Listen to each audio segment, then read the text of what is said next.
Hola.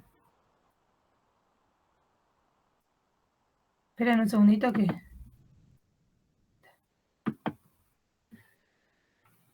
Voy a buscar el cargador, así arrancamos, que no lo olvidé.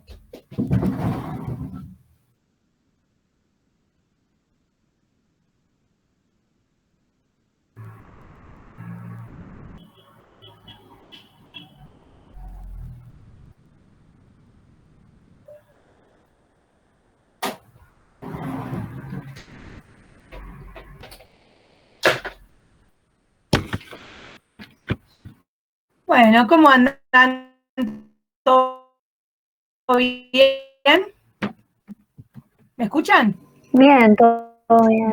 Sí, ahí se escucha. Te había entrecortado un toque, pero ahí está. Hola, ¿cómo estás? ¿Ahora me escuchan? Sí, sí. Está bien. ¿Alguna duda hasta ahora? ¿Alguna pregunta que quieran hacer? ¿Algún comentario? ¿Cómo vienen?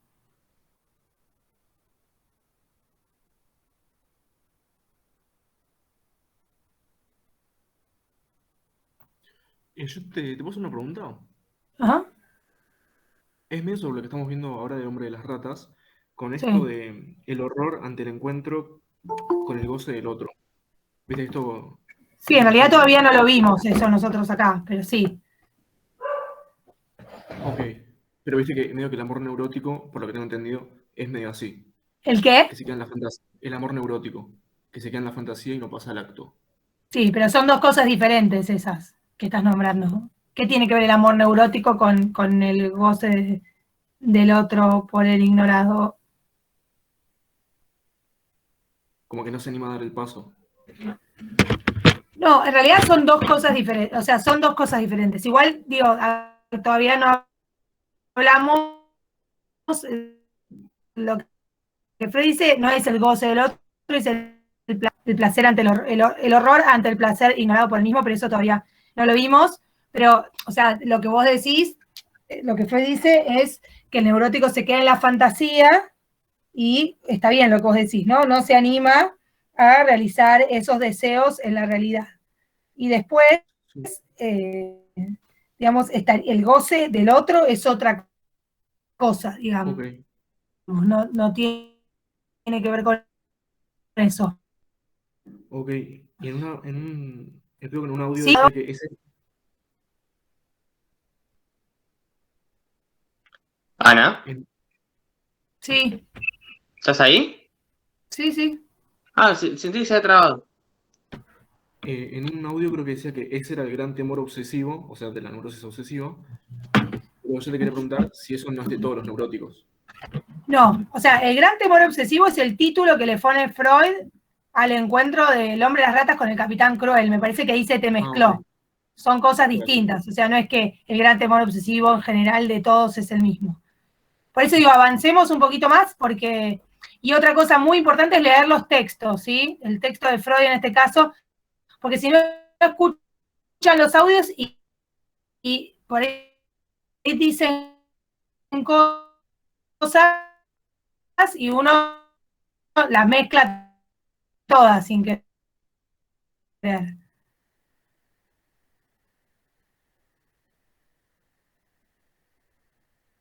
Dale, gracias.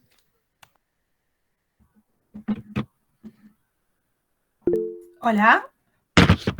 ¿Hola? Sí, se escucha. Esto me preguntás una vez que...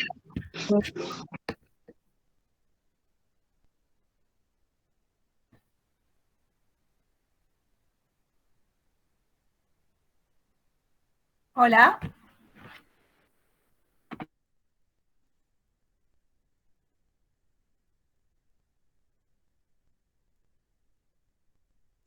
Hola. ¿Se escucha? Ahora sí. No, lo Sí, que, Sí, sí. ahí sí. lo que te decía es que lo vemos hoy y si seguís teniendo una duda, me decís, digamos, cuando justo ahora vamos a ese punto que se llama el gran temor obsesivo, que está en la página 132, pero que no es que es un temor generalizado, sino es que es algo que ubica Freud puntualmente en el caso del hombre de las ratas, ¿sí? Bueno, en el gran temor obsesivo, entonces, ¿se acuerdan que un poco lo que habíamos ubicado la vez pasada es que el hombre de las ratas venía con este padecimiento neurótico y con estos temores que según Freud ya eran obsesivos en la infancia, es decir, que ya entraban en contradicción con el yo, desde niño, ¿no? Y que hace 4 años dice que se había exacerbado su enfermedad, y entonces nos preguntábamos un poco, bueno, a ver, ¿por qué consulta el hombre de las ratas en este momento? Y acá en el punto C van a tener la respuesta a por qué consulta en este momento el hombre de las ratas o qué lo lleva a consultar.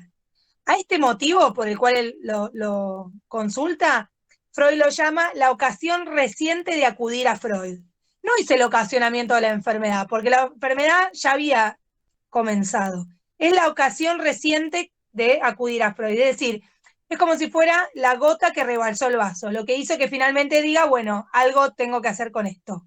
O en realidad fue a buscar un certificado, vamos a ver. Pero que dijo, tengo que ver a un médico, por alguna razón, ¿sí?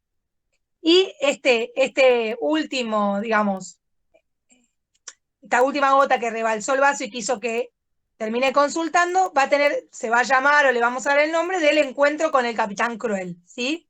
Esto me imagino que más o menos lo leyeron, ¿no? Dígame si tienen alguna duda de esto que estoy diciendo. Bueno. Sí, en realidad es propiamente la escena donde le cuentan las ratas, esto que habla del horror ante que porque cuando lo contaba ponía una cara como media rara. Claro, como de un placer ignorado por él mismo. Ahora vamos a ir bien. Y ahí aparece toda esta locura del hombre de las ratas, que no sé si lo leyeron y lo entendieron bien, de la devolución de las 3,80 coronas, que es todo como un delirio, que no se entiende bien. Así que vamos a tratar de dilucidar un poco eso, ¿sí? Él dice, bueno, empieza la sesión diciendo esto, el hombre de las ratas. Quiero empezar hoy con la vivencia que fue para mí la ocasión directa de acudir a usted. O sea, el hombre de las ratas lo marca como aquello que precipitó la consulta con Freud, ¿no? Dice que ocurrió en agosto durante las maniobras militares. O sea, él también era militar. Igual digo también porque el padre también. Por eso Freud dice que estaba en el terreno de cierta identificación con el padre o terreno paterno, porque el padre también había sido militar. Y dice que un día hicieron un pequeño alto en un lugar y durante ese alto perdió sus quevedos, ¿no? Que son los anteojos. Eso está descrito bastante bien en el audio de esta semana. Si tienen alguna duda me dicen, ¿no? Dice que en realidad le hubiera resultado fácil encontrarlos, pero no quiso postergar la partida y renunció a los quevedos. O sea, medio dijo, bueno, ya fue, ni los busco, me voy. Y telegrafió a su óptico de Viena para que, digamos, contra reembolso, le mandara unos quevedos nuevos. Durante ese mismo alto, en el cual él pierde sus quevedos, se sienta junto a un capitán, dice 2 oficiales, uno de ellos de apellido checo, estaba destinado a volverse significativo para mí, ¿no? Freud después interpreta, ¿no?, que algo de esta figura de este oficial checo, digamos, entra para el hombre de las ratas como una figura paterna, ¿no? Un poco por este terreno de lo militar en lo que se encontraba. Dice que él empezó a sentir angustia ante este hombre, pues evidentemente amaba lo cruel, ¿no? Parece que este tipo era un sádico, un poco este oficial en el que se sienta. Había hablado a favor de los castigos corporales, diciendo que él estaba a favor, y bueno, y mientras estaban en ese alto en el que él pierde sus quevedos, el capitán dice que oyó sobre un castigo particularmente terrorífico aplicado en Oriente, ¿no? Digo, ya sabemos que es el castigo de las ratas, pero ¿por qué lo estoy leyendo? Porque acá es interesante también lo que se juega en la transferencia con Freud, porque él dice, ¿no? Freud nos dice, o sea, el hombre de las ratas está hablando y le dice, y el capitán contó haber leído sobre un castigo particularmente terrorífico aplicado en Oriente. Y aquí se interrumpe, se pone de pie y le pide, por favor, no me pida que le cuente todo, ¿no? Acá Freud interpreta que es como que lo ubica Freud de alguna manera en el lugar del capitán cruel, ¿no? No me tortures, no me hagas contar esto que me resulta horroroso, ¿no? Se para y como si Freud lo estuviera obligando a decir algo. Acá Freud es interesante porque no es que le dice, como en Dora, vieron que en Dora habíamos leído que Freud en el epílogo decía que él no llegó a interpretar la transferencia, a comunicársela a Dora.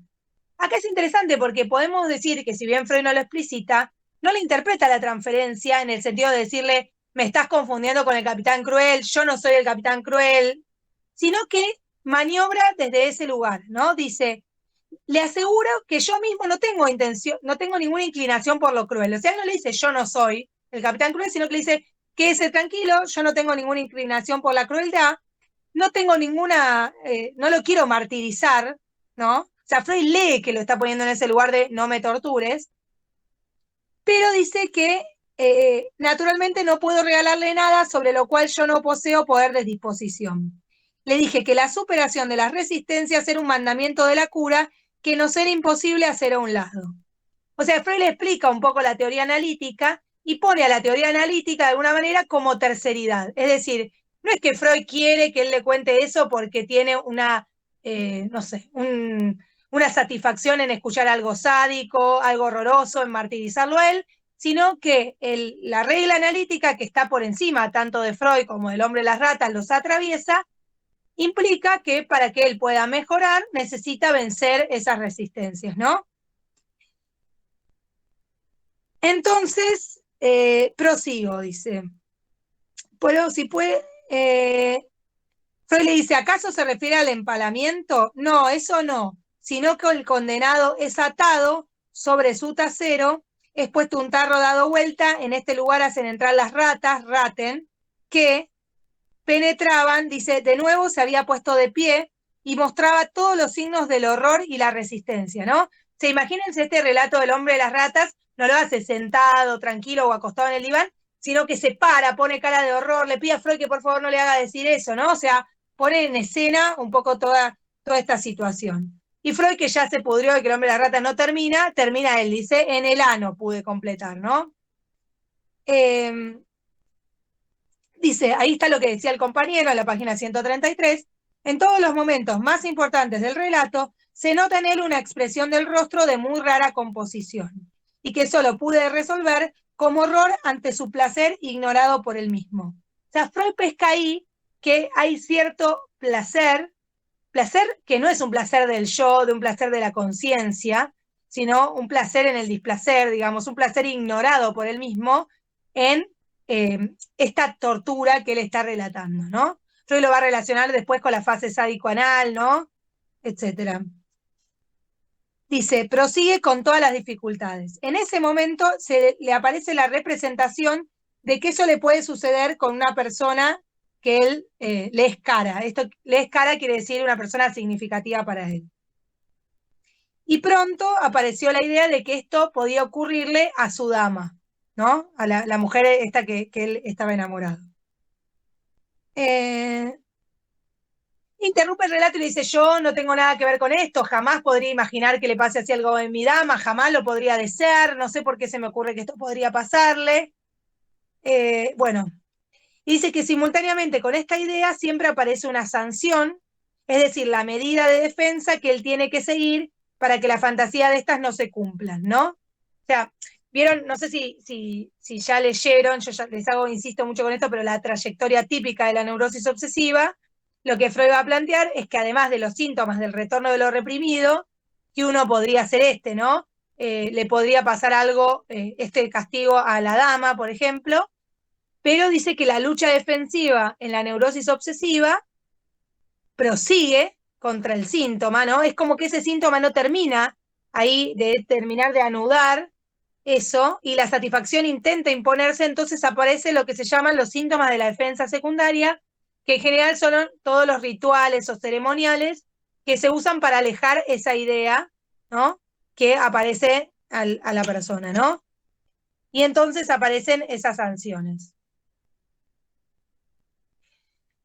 Es interesante acá Freud que sí nos cuenta un poco más que en Dora la técnica analítica, porque dice que cuando el capitán habló de aquel cruel castigo y le afloraron aquellas ideas, consiguió no obstante defenderse de las dos con sus fórmulas habituales, ¿no? El hombre de las ratas, cuando le venían estas ideas obsesivas a la cabeza, decía, pero ¿qué se te ocurre? ¿No? Como un modo de evitarlas. También podría ser un ritual, no sé, lavarse las manos, tocar la pared, ¿no? Como diferentes rituales, acá era como sacudir la mano y decir, pero ¿qué se te ocurre?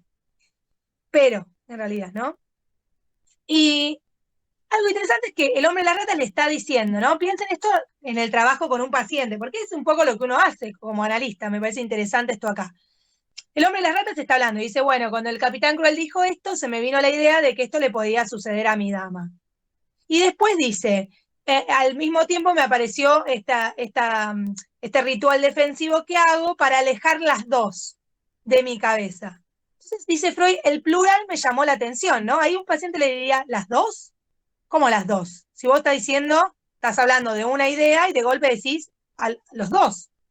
Entonces Freud, al hacerle este señalamiento del plural que utiliza, el hombre de las ratas tiene que confesar otra idea que le apareció en la cabeza, mucho más disparatada, y era el temor de que le suceda esto al padre también, que estaba muerto hace años, digamos, ¿no? Entonces, como que el hombre de las ratas le resulta más... Sí. Cuando habla, viste que siempre habla de que está la ambivalencia entre el amor y odio, tanto con el padre como con la mujer. Sí. Y cuando le va explicando, explica lo de por qué el padre, o sea, por qué lo de la voluntad del padre y lo de la idealización de la mujer. Sí, pero igual pero sí. Pero ¿por qué los pone en la misma serie? ¿Cómo en la misma serie? Claro, siempre que piensa en uno, piensa en el otro. En este... Porque son opuestos, digamos, ¿no? O sea, por un lado están enfrentados. Por un lado, la dama representaría en un punto su deseo y el padre, la voluntad del padre, entonces siempre aparecen contrapuestos. Y por otro lado, Freud plantea que la ambivalencia, o sea, oscila entre estos dos, entre la dama y el padre, pero también en relación a cada uno de ellos presenta un sentimiento de ambivalencia que Freud explica, ¿no? Por la represión demasiado prematura del componente del odio o sádico, ¿no? Eso está más adelante, y después en Inhibición, Síntoma y Angustia ya habla de la desmezcla pulsional. No sé si te... Sí, se podría decir que en un punto la mujer y el padre serían medio los opuestos, porque el padre viene a prohibir justamente dentro de la trama edípica. Sí, en su cabeza. Obvio, sí, obvio. En tu cabeza. El padre está muerto y no lo va a hacer físicamente. Primero, que el padre está muerto, ¿no? O sea que no prohíbe nada. Segundo, vieron, o sea, me nos adelantamos porque me están haciendo preguntas de más adelante, pero no hay problema. Pero el plan marital, ¿no? Donde a él se le pone en juego el conflicto, ¿no? Ahí explícito entre seguir con su dama y la voluntad del padre. El padre está muerto cuando le hacen la propuesta marital y se la hace la madre la propuesta, ¿no? Por eso Lacan habla, que habrán escuchado, de interpretación inexacta pero verdadera. Freud interpreta que ahí a él se le arma un conflicto entre la voluntad del padre y su amor por la dama, porque en realidad él, en su neurosis infantil, tenía esta idea de que el padre se había casado por dinero y por lo tanto cuando le ofrecen casarse con la prima, él se identifica al padre en ese punto, dice Freud, y se arma la idea neurótica de que su padre hubiera querido que se case con la rica. Pero el padre no está ahí, digamos, ¿no? O sea, este padre que él se construye, después con Lacan lo podemos ver, como ese otro que prohíbe el deseo, que en realidad es una construcción del neurótico también. Listo, entendí. Me quedó clarísimo. De hecho, él mismo, si uno lo piensa, hablábamos hoy con un compañero, él no sabía si casarse con la dama, porque después nos enteramos que la dama era infértil, ¿no? O sea, él poniendo al padre como prohibidor también sostiene el deseo por la dama, porque si no, si el padre no está prohibiendo eso, se tiene que elegirlo o no elegirlo él, digamos, ¿no? Y había un par de temitas con la dama. Además de que no había pasado nada prácticamente con ella, ¿no? Bueno, sigamos un segundo con esto. Entonces le cuenta que también había tenido la idea con el padre. Y ahí se le arma todo el lío de la plata, que es como bastante complicada, pero se los voy a intentar aclarar de algún modo. El mismo día en que sucede todo esto y que le cuenta el castigo de las ratas y que había perdido los Quevedos, el capitán Cruel, que le vamos a poner de nombre Capitán Cruel, le entrega los Quevedos y le dice: el teniente primero A pagó por vos el contrarreembolso. O sea, llegaron los Quevedos, pagó 3,80 coronas el teniente primero A. Entonces este señor le dice: debes devolverle el dinero al teniente primero A. Pero dice que en ese mismo momento le apareció la sanción, no devolver el dinero. O sea, está re loco, digo, esto no tiene sentido en principio, ¿sí? O sea, por eso no lo entienden. Le aparece la idea: no devuelvas el dinero si no le pasa eso a la dama o a tu padre. Pero según el tipo que era consabido, que era como castigo, se le arma lo contrario. Tú debes devolver al teniente primero A las 3,80 coronas y si no lo haces, le pasará eso a la dama o a tu padre, ¿sí? Se le arma esta idea. Ahora terminan las maniobras militares, se encuentra al teniente primero A, y el teniente primero A le dice algo que para el obsesivo es tremendo, que yo no pagué las 3,80 coronas.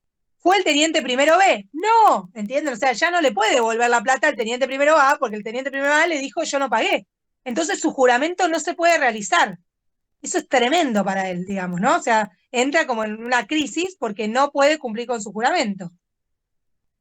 Entonces se le arma toda una idea bizarra de juntar a dos tenientes, imagínense, militares, y decirle, yo te doy la plata A para que hace la de a B, ¿no? Y hacer toda una cosa ridícula para él cumplir su juramento. Entonces dice, se le ocurre ir a la estafeta postal con los dos señores, o sea, tenía que convencer a dos militares que vayan con él a una tienda postal y darle la plata a uno para que le dé el otro, es una cosa ridícula. Se daría a la señorita que atiende las 3,80 coronas, la señorita se las daría a B, y él, de acuerdo con el juramento, le devolvería a las 3,80 coronas. Freud dice, no me asombra si el lector no logra entender nada en este punto, ¿no? O sea, ya era un disparate todo esto que se le había armado. Dice que todo adolecía de contradicciones internas y sonaba confuso. Y dice Freud, me dio repetidas veces el trato de señor capitán. O sea, él está hablando con Freud y le empieza a decir, en vez de señor Freud, Herr Capitán, ¿no? O sea, claramente Freud va al lugar en la transferencia ahí del capitán cruel, pero Freud se corre también con esa maniobra que vimos antes. Dice, probablemente porque yo al comienzo de la sesión le había señalado que yo no era cruel como el capitán, ni tenía el propósito de martirizarlo innecesariamente. Y entonces, nada, él se da cuenta que es ridículo hablar con el teniente primero A y B y pedirle que hagan esto, entonces empieza, ahí léanlo, pero empieza a hacer unos viajes de un lugar al otro sin saber a dónde ir, cómo hacer, si encontrarse con el teniente primero A, buscarlo, bueno, todo era insoportable. Y entonces dice, él dice, las ideas que se combatían en él rezaban, por un lado, era sin duda una cobardía de su parte. Evidentemente solo querría ahorrarse la incomodidad de pedirle el servicio a y aparecer como un loco. O sea, no quería hablar con el teniente primero A y confesarle su situación porque dice voy a quedar como un loco, ¿no? Que claramente iba a quedar como un loco. Y por eso quebrantaba su juramento. Pero por el otro lado, era una cobardía también cumplir el juramento, pues solo quería, él dice, por un lado era un cobarde si no me animaba a hablar con el teniente primero A, porque no me animaba solo porque me daba vergüenza. Pero por otro lado, si solo quería cumplir mi juramento, también era un cobarde, porque en realidad el hombre de las ratas se da cuenta que, digamos, que es todo un delirio obsesivo lo que tiene, y que son sus representaciones obsesivas y que en realidad es todo ridículo. Entonces no sabe qué hacer, y como no sabe qué hacer, decide ir a buscar a su amigo, a este amigo al que acudía cuando estaba en crisis con sus representaciones obsesivas, y para ver que lo ayude. Dice, una vez en Viena no encontró a su amigo en la posada donde había estado esperando, y bueno, le contó al amigo lo que había pasado. El amigo le dijo, o sea, no tenés que hacer nada, estás re loco, no, le dijo, quédate tranquilo, no es nada, y se lo tranquilizó, de suerte que él durmió bien, y a la mañana siguiente lo acompañó al correo para devolver las 3,80 coronas, a la dirección de la estafeta postal, en la que había llegado el paquete con los Quevedos. Esto es lo más loco de todo, perdón, ustedes si no me entienden, fréguenme, pero esto es bastante rápido. Dice que en realidad Freud lo que descubre es que el hombre de las ratas sabía que ninguno de esos personajes le había prestado la plata y que su acreedora, es decir, la que había puesto las 3,80 coronas, era la señorita de la estafeta postal. O sea, él sabía de entrada que él se estaba sometiendo de alguna manera a un juramento falso. Es decir, cuando el capitán Cruel le dice, tú tienes que devolver las 3,80 coronas al teniente primero A, él ya sabía que eso no era así.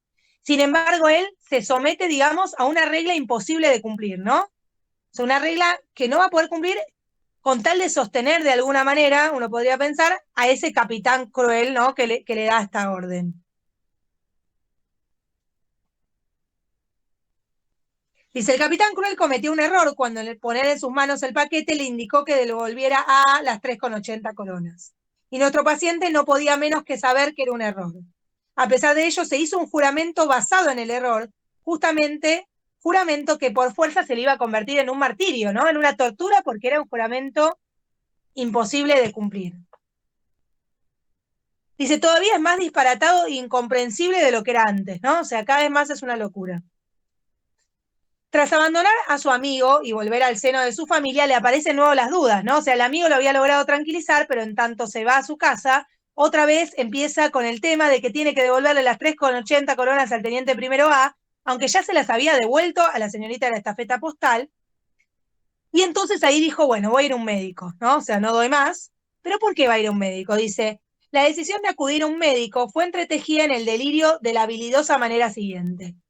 Se haría extender por un médico un certificado que diga que él necesitaba para restablecerse de ese acto que meditaba con el teniente primero A. Y este se dejaría mover por el certificado a aceptarle las 3,80 coronas.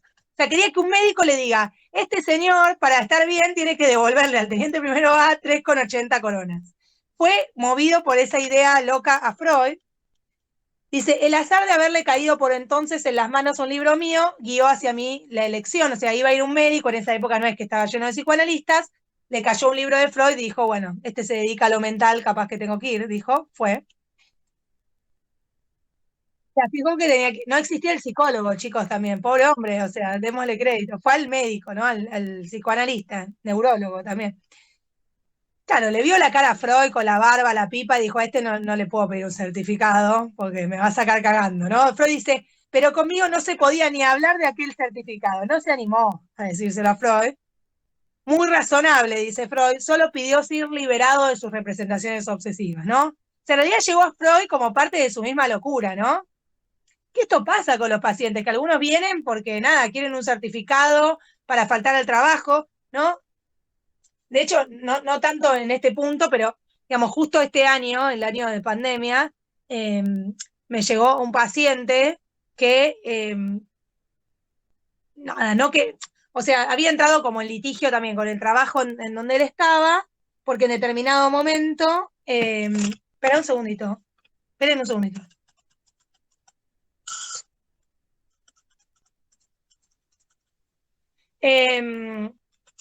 Perdón, que...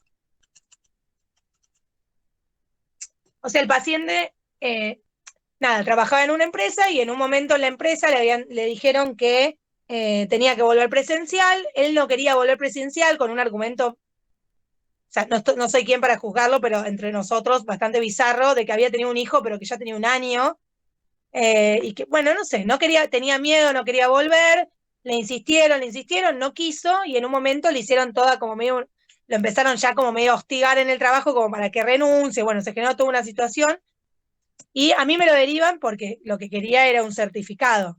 Y no un certificado solo mío, sino de una psiquiatra que nos volvió loca, se nos llamaba 45.500 veces, quería el certificado, que en este caso sí se lo hicimos el certificado para que no vaya a trabajar, porque estaba con ataques de pánico y todo.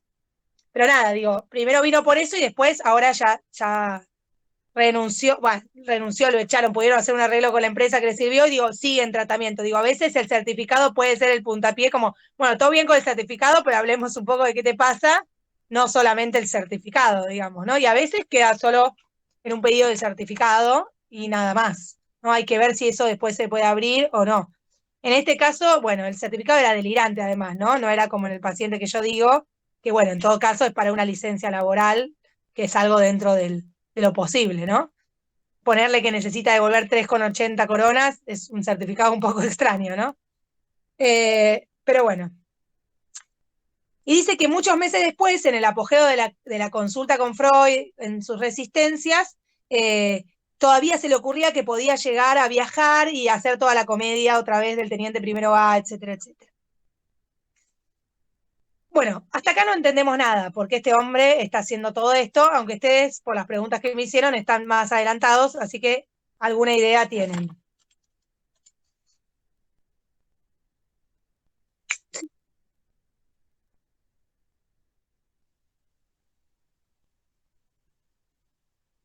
Claro.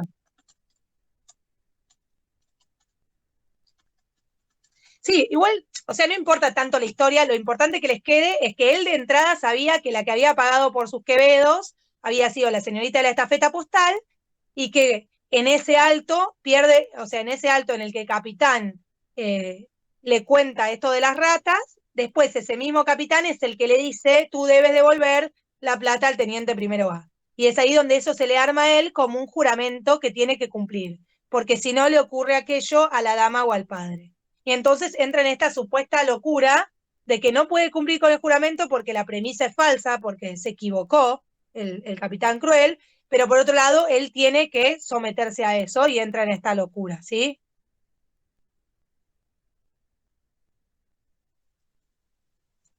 Claro. Profe, Freud en un momento, no sé si Freud o Lacan, me parece que era Freud igual, yo estoy medio mezclada, decía que a una idea relativa, o sea, no lo decía en esas palabras, es lo que me acuerdo, a una idea relativamente lógica y normal, como era la de devolver plata, se le sumaba una idea medio delirante, que es la parte donde se moriría el padre. Sí, pero acá no es que se le moriría el padre, acá tiene miedo que le suceda el castigo de las ratas. Claro, pero es eso, como a una idea racional se le suma una imposible. ¿Cuál es la idea racional? La idea racional vendría a ser como esto de devolver plata, que tiene toda la lógica de devolver plata. Sí, tiene todo un trasfondo. En realidad nada tiene lógica, porque es devolverle plata a alguien que no te la prestó y que vos sabés que no. Claro, pero es algo posible. Sí. Y después viene como la parte más imposible, que es que le suceda al padre muerto, sí. Este castigo. Sí. Lo dice Freud. Sí, pero digo, no es que uno es racional y el otro irracional, o sea, es como que todo es irracional, más loco aún es todavía esta idea de que le puede suceder algo al padre. No, claro, es que lo quería encontrar con las palabras que lo decía, pero no lo encuentro. En realidad lo que Freud va a decir, ahora por suerte espero que Freud nos dé una ayuda, porque el próximo punto se llama la introducción en el entendimiento de la cura, esperemos que así sea, porque hasta ahora no entendimos nada, si venimos siguiendo el texto, pero en realidad Freud lo que va a decir es que en la neurosis obsesiva todo el texto parece una locura y algo insensato porque faltan los nexos lógicos, ¿sí? O sea, hay, digamos, esto está en lugar de otra cosa y faltan conectores, entonces no entendemos de dónde vienen estas ideas. Freud, digamos, va a intentar de alguna manera dilucidar, bueno, de dónde viene todo esto, ¿sí?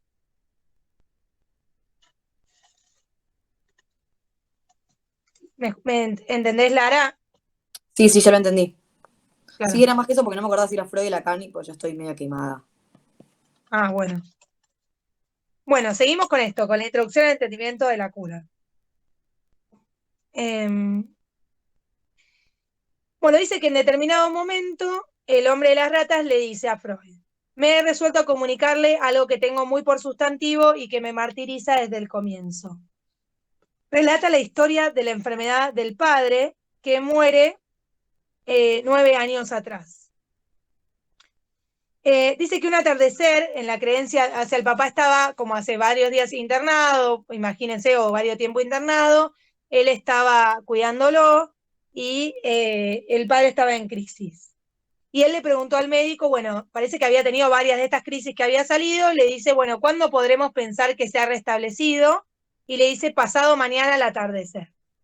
Él dice que no se le pasó por la mente que el padre pudiese no sobrevivir, y a las 11:30 de la noche dijo, bueno, voy a dormir un rato, se fue a la cama por 1 hora, y cuando se despertó a la 1 de la mañana, se enteró por un amigo que su padre había muerto, ¿no? O sea, él justo decide irse a descansar y justo se muere el padre, ¿no? Dice que él en ese momento se hizo el reproche de no haber estado presente en el momento de la muerte, reproche que se reforzó porque una enfermera que había estado con el padre, bastante guacha la enfermera, le contó que cuando ella se acerca, el padre dijo, es Paul, ¿no? Había llamado al hombre de las ratas, ¿no? O sea, y él no había estado. Bueno, dice que al principio el reproche no era martirizador, ¿no? Nada, es un reproche que uno se podría hacer, justo me fui y nada, pasó esto, ¿no? Pero, o sea, como que es un reproche que cualquiera se podría hacer, porque bueno, me fui, pasó esto, pero uno sabe que, bueno, no tiene nada que ver, que es una contingencia, que bueno, me hubiera gustado estar, pero no estuve. Esperen, ¿eh? Bueno. Entonces, al principio el reproche no fue martirizador, al principio no se hizo cargo de su muerte, claramente, no tenía nada que ver, pero después, digamos, pasó algo, ¿no? ¿Y qué pasó? Que 1 año y medio después, el recuerdo de su omisión, es decir, el recuerdo de haber sido a dormir y que falleció el padre, empezó a martirizarlo. Y la ocasión de eso fue el velorio de una tía, ¿sí? Esto márquenlo, ¿no? Como dijimos, ¿cómo se dice? El encuentro con el capitán Cruel es la ocasión reciente de acudir a Freud. El velorio de la tía, ¿no? Es una de las causas del exacerbamiento de su enfermedad, ¿sí? Que hace que su enfermedad empeore.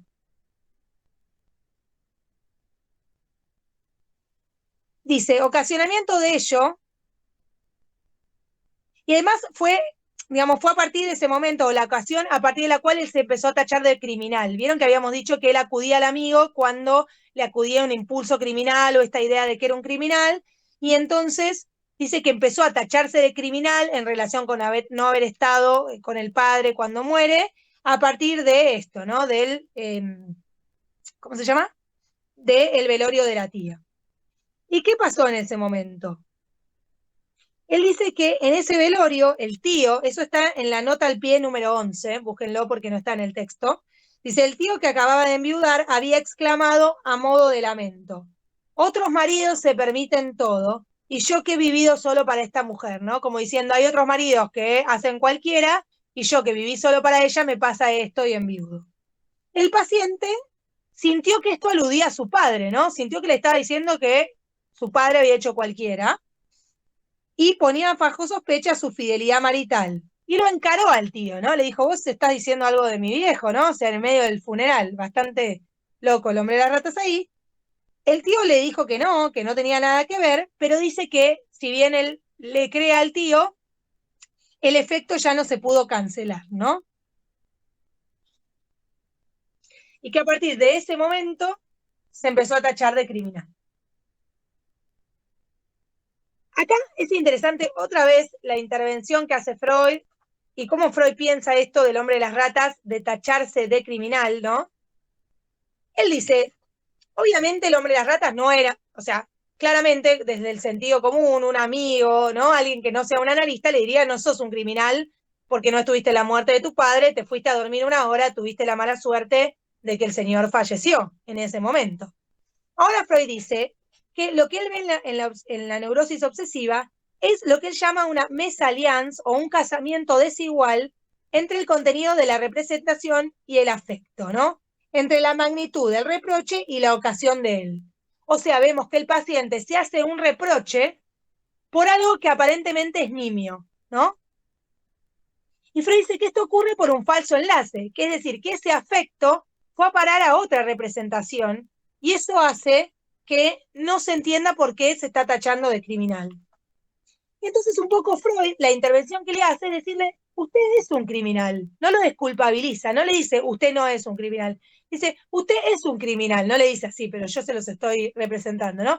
Dice Freud, el afecto está justificado, su culpa está justificada, el sentimiento de culpa, usted es un criminal, pero no es un criminal por eso que usted se está tachando de criminal. Seguramente es criminal o se siente criminal o siente culpa por alguna otra cosa. A ver, asocie, ¿no?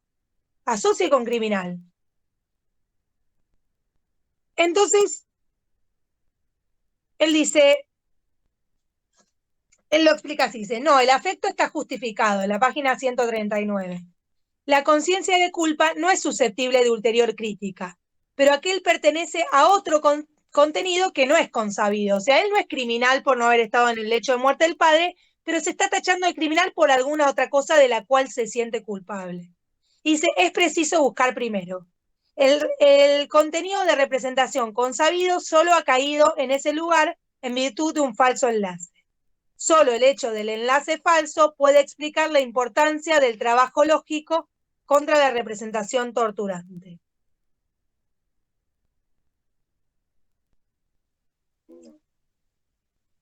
Y ahí el hombre de las ratas le dice en la página 141 que si bien se tiene por una persona ética, o sea, él es una persona muy recta, moral, etcétera, etcétera, con toda seguridad en su infancia ha hecho cosas de las cuales se ha arrepentido o que parecerían ser de otra persona. Justo le dice la infancia, ¿no? Freud dice, buenísimo. Le digo que lo inconsciente, ¿no? Dice que Freud le explica la relación de lo inconsciente con lo infantil y cómo eso inconsciente puede estar reprimido y el afecto ir hacia a una nueva representación. Freud le hace esta interpretación y le cuenta un poco, y Lacan dice que una interpretación se mide por sus efectos, ¿no? Si una interpretación permite también a veces continuar con las asociaciones, el hombre de las ratas a la sesión siguiente le dice que tiene que contarle algo que sucedió en su infancia. Y le cuenta que a los 12 años de edad amaba a una niña, pero que la nena no le daba demasiado bola.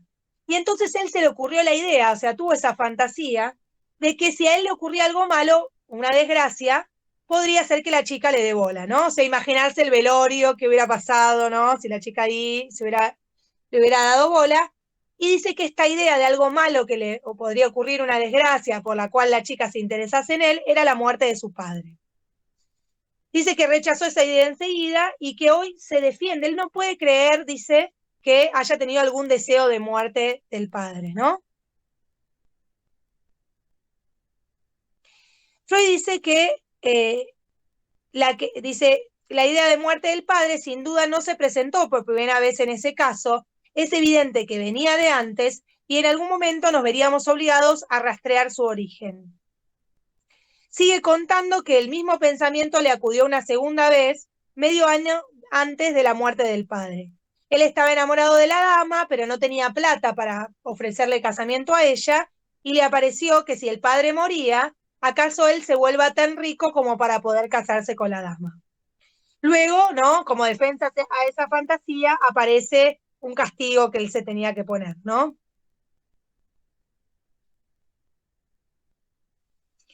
Dice que él se asombra mucho de esos pensamientos porque conscientemente él dice que ama a su padre y que nunca ha tenido sensación de tener una idea semejante. Y dice, él le cuenta otra parte de la teoría, le dice que semejante angustia corresponde a un deseo que una vez se tuvo, que ahora está reprimido. Por eso no puede menos que suponer exactamente lo contrario de lo que él asegura.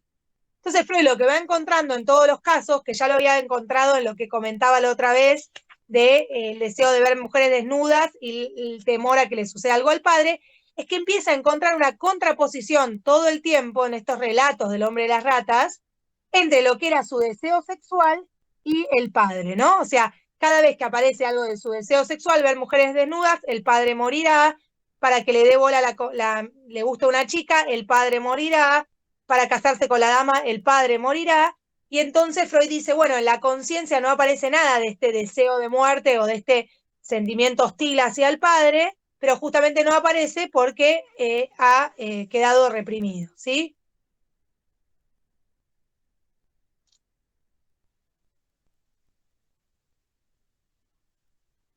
Freud dice que en estos casos lo que ha sucedido, dice, es que en la infancia se ha despertado muy fuertemente por un factor constitucional o accidental, o sea, Freud no puede explicar tanto por qué, el odio muy prematuramente y también se ha reprimido prematuramente, haciendo que ese odio quede en lo inconsciente y crezca allí. O sea, para Freud toda relación implica una mezcla de componentes amorosos y de odios. En la neurosis obsesiva lo que sucede es que el odio queda reprimido y lo que aparece en la conciencia, inflado, infatuado, es el amor, ¿no? O sea, no hay ninguna posibilidad en la conciencia de hacerle lugar a algo de esa agresividad que, sin embargo, aparece en las fantasías, en los síntomas, etcétera, ¿no? Está esta idea del obsesivo que te cuida, ¿viste? ¿No? Cuidado que da las vías del tren, cuidado que te puedes caer, ¿no? Está esta idea medio popular, pero que podría ser, de el miedo es... nada, empujarlo uno, ¿no? En la vía del tren, entonces mejor quédate lejos, ¿no? O sea, el miedo a la propia agresividad. Entonces Freud dice en la página 143, es entonces el mismo gran amor el que no admite que el odio, que por fuerza ha de tener alguna fuente, permanezca consciente. Dice que todavía tenemos que averiguar de dónde viene ese odio. Y además preguntarse por qué el gran amor no ha podido extinguir al odio. Dice que Freud ahí empieza a hacer una construcción, empieza a decir, ese odio para Freud tenía esta idea del origen, ¿no? De que había que rastrear el origen. En este punto es bastante diferente a Lacan, ¿no? Que habla más de la construcción, de la producción en acto. Freud tiene otra epistemología y considera que hay que rastrear el origen y que tiene que haber habido alguna ocasión infantil en la que ese odio, ¿no? Ese odio tan intenso se originó y que luego llevó a su represión. Dice, solo cabe suponer que el odio se conecta con una fuente, con una ocasión, de suerte que ello lo vuelve indestructible.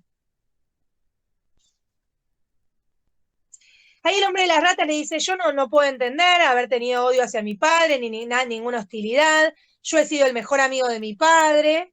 Dice, salvo en algunos pocos ámbitos donde solían disentir, pero no explica muy bien a qué.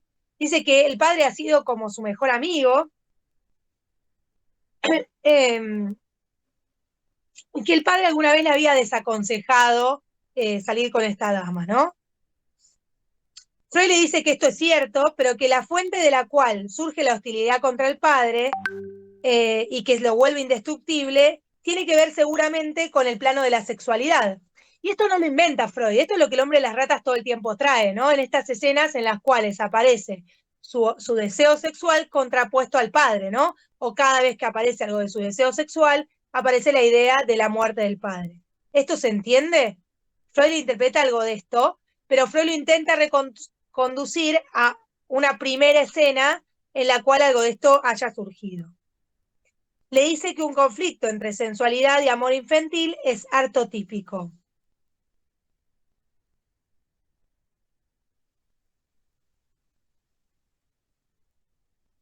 Bueno.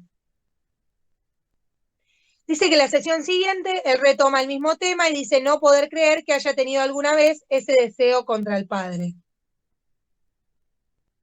Pero quiere hablar de ahora de una acción criminal en la que no se reconoce que ocurrió cuando era niño. Y dice que una vez estaba con su hermano menor, con el que peleaba mucho cuando era chico, tenía más o menos 8 años, todavía no iba a la escuela, dice, tenía una escopeta de juguete y le dijo al hermano que mire por el caño de la escopeta, y cuando el hermano miró, él disparó y le golpeó en el ojo, ¿no? Dice que su propósito había sido causarle grave daño, y que entonces se puso completamente fuera de sí, se arrojó al suelo y se preguntó, ¿cómo he podido hacer eso? Pero lo hice. Freud lee esta digamos, ¿cómo se dice? Este relato del hombre de las ratas como, de alguna manera, una confirmación de la existencia de un conflicto entre el amor y el odio ya en la infancia y ciertas emociones agresivas, ¿no? Que existieron en su infancia que seguramente para Freud tenían alguna relación con el padre.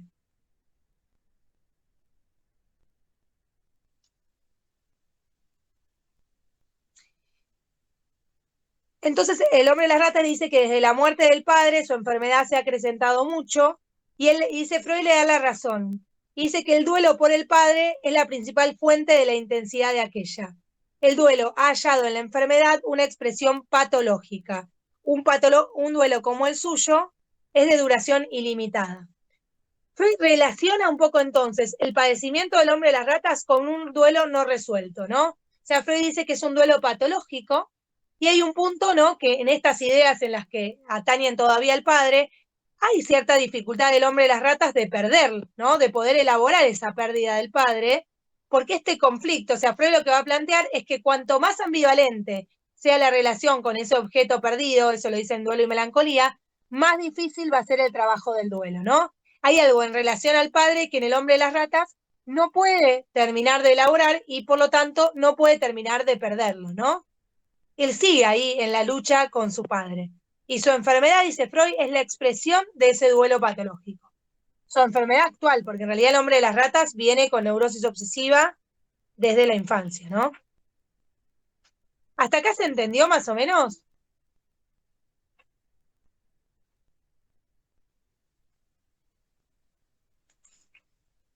Bueno, nos vamos a ir a lo último de hoy, que va a ser lo que Freud llama acá el ocasionamiento de la enfermedad, que como ven, en el hombre de las ratas no hay una sola escena, sino que tenemos la ocasión reciente de acudir a Freud, tenemos también la ocasión en la cual él comienza a tacharse de criminal en el velorio de la tía, y después tenemos lo que llama el ocasionamiento de la enfermedad. Que en realidad Freud dice no es el ocasionamiento o la causa de del surgimiento por primera vez de la enfermedad del hombre de las ratas, porque ya sabemos que esto viene desde la infancia, sino que dice es la ocasión del estallido reciente que sucede hace 6 años atrás y que todavía tiene, ¿no?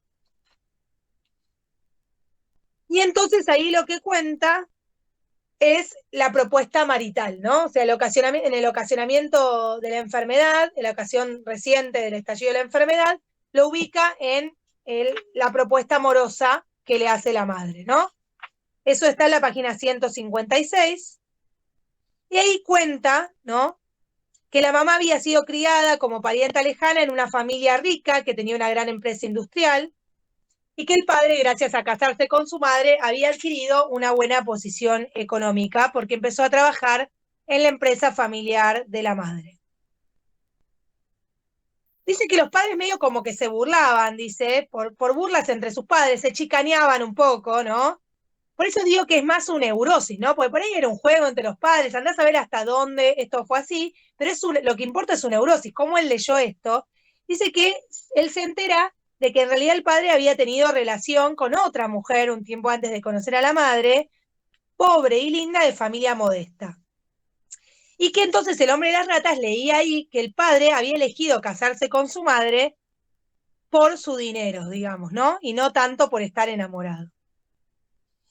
Tras la muerte del padre, la mamá le comunicó un día al hijo que entre ella y sus parientes ricos se había hablado sobre el futuro de él, y uno de los primos había expresado su buena disposición para entregarle una de sus hijas cuando él terminara sus estudios, y que por la vinculación con los negocios de la familia eso le abría un brillante futuro laboral. Este plan de familia le encendió el conflicto. Dice, si debía permanecer fiel a su dama pobre o seguir las huellas del padre, ¿no? Ahí Freud interpreta que lo que está en conflicto no es la madre, sino que ahí se le actualiza para él seguir las huellas del padre, lo que se supone que el padre hubiera querido de él, la voluntad del padre, y tomar por esposa a la distinguida muchacha rica. Y ese conflicto, que era entre su amor y el continuado efecto de la voluntad del padre, ahí está la interpretación inexacta pero verdadera de Freud. Si bien la propuesta la hace la madre y el padre estaba muerto, para el hombre de las ratas se le arma un conflicto entre su amor y la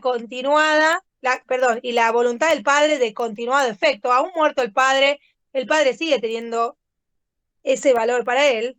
Dice, lo solucionó enfermando, ¿no? O sea, la neurosis es aquella que ante un conflicto no lo resuelve, ¿no? Hay un conflicto y en lugar de resolverlo, se enferma, dice.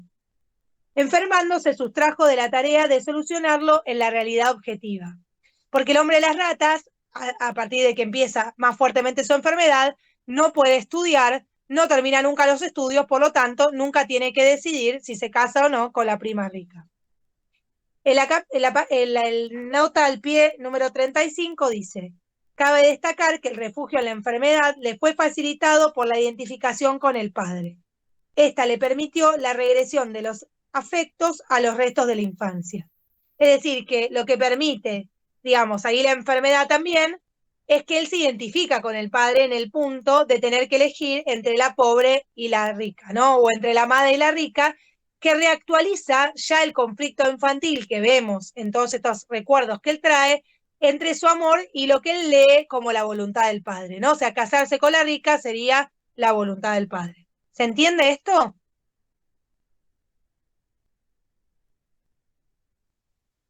Dice, la prueba de esa concepción reside en el hecho de que una pertinaz incapacidad para trabajar, que hizo posponer varios años la terminación de sus estudios, fuera el principal resultado de la enfermedad. Ahora bien, aquello que es el resultado de una enfermedad está en el propósito de ella. La aparente consecuencia de la enfermedad es en realidad la causa, el motivo de venir enfermo, ¿no? O sea, él, como resultado de su enfermedad, queda incapaz para seguir estudiando, por lo tanto, nunca resuelve el conflicto y dice, eso que parece consecuencia de la enfermedad está en su causa, es decir, él enferma para no decidir, ¿no? Y dice que al comienzo este esclarecimiento no halló aceptación por parte del paciente, pero él dice que en la ulterior trayectoria de la cura, por un curioso camino, dice, se vio, ¿cómo se dice? Convencido de que era así. Porque él tuvo una fantasía de transferencia, ¿no? Dice que él se topó en lo de Freud, o sea, el tratamiento lo hacía en la casa de Freud y se topa con una muchacha cuando va a lo de Freud y él fantasea que es la hija de Freud, no era la hija de Freud, pero él fantasea, y a él medio le gustó y se imaginó que él era tan amable y que Freud iba a ser tan amable de otorgarle su hija a Freud. Pero dice, contra esa tentación bregó en su interior el no extinguido amor por su dama. Y ahí aparece en relación a este recuerdo un sueño. Él dice que ve ante sí a la hija de Freud, pero en lugar de ojos tiene 2 emplastos de excrementos, ¿no? O sea, tiene caca en los ojos en lugar de ojos, y Freud le interpreta que se casa con la hija de Freud no por sus bellos ojos o sus lindos ojos, sino por su dinero, ¿no? Por esta idea de la equivalencia simbólica, ¿no? De las heces con el dinero, y que con este esclarecimiento de este sueño de transferencia, el hombre de las ratas llega a la conclusión de que lo había angustiado ahí, o el conflicto que se había desatado ahí, tenía que ver con esta duda respecto de su elección amorosa y la voluntad del padre contrapuesto a su amor, ¿sí? Llegamos hasta acá porque es bastante, digamos, el hombre de las ratas y bastante denso. La próxima semana ven con Matías el punto G, que es lo que falta, y un poco sobre la teoría. No sé si tienen alguna duda de lo que vimos hasta ahora, alguna pregunta, o prefieren releerlo, masticarlo y de última, nada.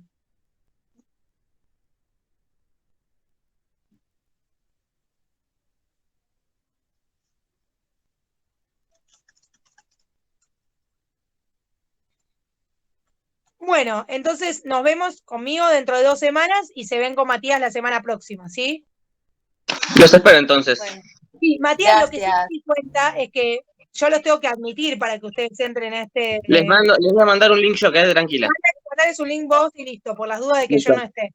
Listo. Bueno, nos vemos. Gracias. Genial, chao, gracias. Nos vemos. Buena semana. Chao, chao.